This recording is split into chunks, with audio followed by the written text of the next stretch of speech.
Olá, eu sou Franklin Valverde, poeta e escritor, e vou aqui dar o meu depoimento para a primeira Jornada Internacional de Poesia Visual. Me perguntam o que é poesia visual para mim. Tá? A poesia visual, na verdade, para mim o que é? É a imagem se fazendo poesia. Tá? Ela também pode ser vista como um encontro poético entre a letra e a imagem, sendo que esse encontro, tanto a letra como a imagem, elas são imprescindíveis para a existência do poema.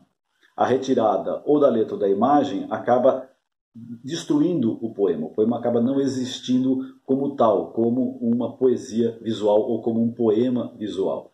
A outra forma também de se considerar a poesia visual como sendo um grande guarda-chuva. Essa, digamos, uma visão um pouco mais contemporânea de um grande guarda-chuva que engloba uma série de formas poéticas de você se expressar. Como, por exemplo, poesia concreta, a poesia semiótica, o poema processo, os caligramas, também o registro bidimensional de um poema objeto, por exemplo. Ele pode ser considerado também um poema visual. Por exemplo, nós temos aqui Quarentena, um poema objeto que fiz agora nesse período de pandemia.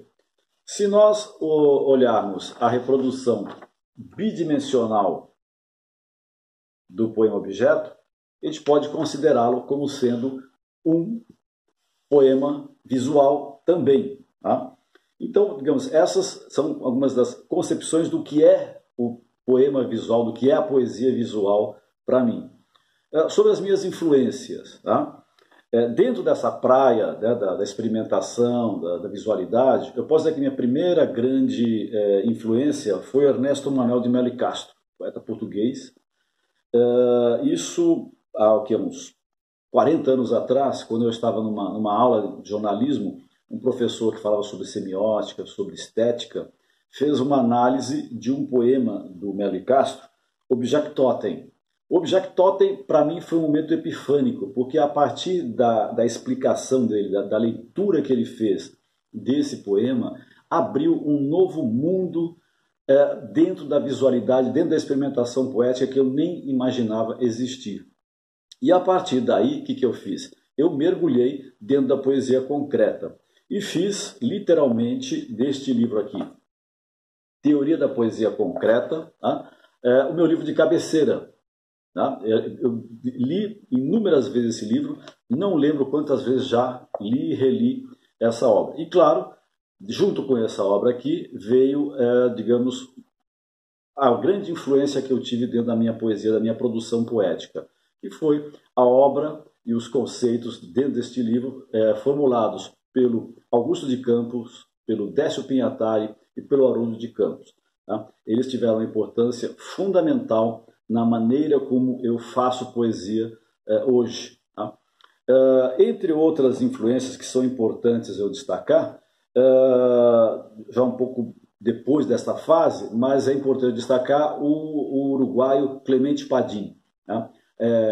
A forma dele abordar, a forma dele se expressar através da poesia, isso teve uma grande influência dentro do meu trabalho. Né? É um grande amigo, o Clemente, enfim, então eu tenho que registrar esse como uma influência que eu recebi. E também, depois, dentro dessa área da visualidade, eu me dedico muito aos poemas objetos. E é inegável a influência do espanhol Joan Brossa, né, poeta da Catalunha, que toda com a sua genialidade na criação dos poemas objetos também tem uma influência muito grande dentro do meu trabalho. E de uma forma assim, um pouco mais distante, mas digamos assim, influenciando todo o meu trabalho literário, não só na área da poesia, Oswald de Andrade. Né? Acho que Oswald de Andrade é uma influência também que está muito presente dentro da minha maneira de criar, de ver a criação poética e literária também. Como eu vejo a poesia visual em relação à poesia em geral nos dias de hoje? Né? Eu posso dizer que dentro do universo poético, a poesia visual é aquela que abre espaço para a experimentação mais que qualquer outra. Né? A poesia visual está sempre buscando o novo, sempre buscando as inovações, não só no conteúdo, como também na forma. Para alguns olhares conservadores, né, de uns anos, umas décadas atrás, a poesia visual nem era uma poesia, né? Eles achavam que nem era poesia. Por sorte, isso já não existe mais, isso não está mais nos dias de hoje nas discussões. Acho que a poesia visual já está incorporada a uma forma poética de se expressar. Ela, de uma certa forma, hoje, a sua criação, a sua existência, né, as concepções da poesia concreta, abre espaço, no meu caso, do meu percurso poético, abriu espaço para outras manifestações, e uma das manifestações que eu mais me tenho dedicado, sem dúvida, nos dias de hoje, é o poema objeto, né? Como, por exemplo, este aqui que eu já falei para vocês, né? Que é o Quarentena. Tá? Aqui tem um outro poema, que é Biscoioceta, que é uma placa de acrílico, e você pode ler dos dois lados o mesmo poema. Né? Esse é um poema feito também de uma forma bastante artesanal, enfim, né?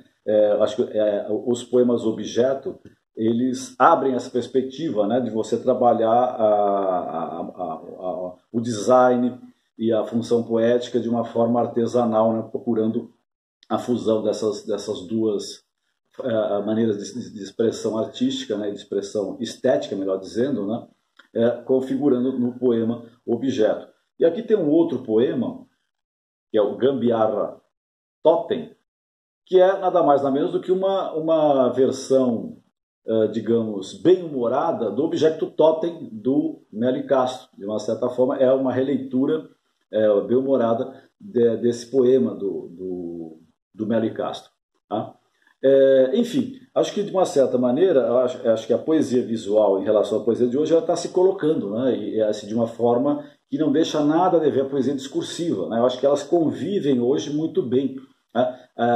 Houve uma época que até tinha um certo antagonismo entre uma e outra. Eu não vejo dessa forma. Eu acho que há espaço para as duas convivem muito bem. São maneiras diferentes de se expressar poeticamente, né?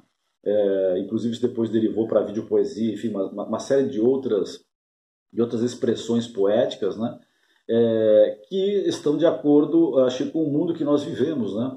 Nos dias de hoje, com toda a tecnologia que está aí, enfim, com todas as inovações que está à mão dos poetas de maneira geral. Para finalizar, eu agradeço o convite para participar da primeira Jornada Internacional de Poesia Visual e desejo que essa seja a primeira de muitas. Né? O Brasil foi o berço da poesia concreta. Nós temos uma grande tradição dentro da área da visualidade, dentro da poesia, da visualidade poética, e eu vejo com muitos bons olhos, né? E espero que esse seja o primeiro de muitas jornadas tratando da poesia visual. Muito obrigado.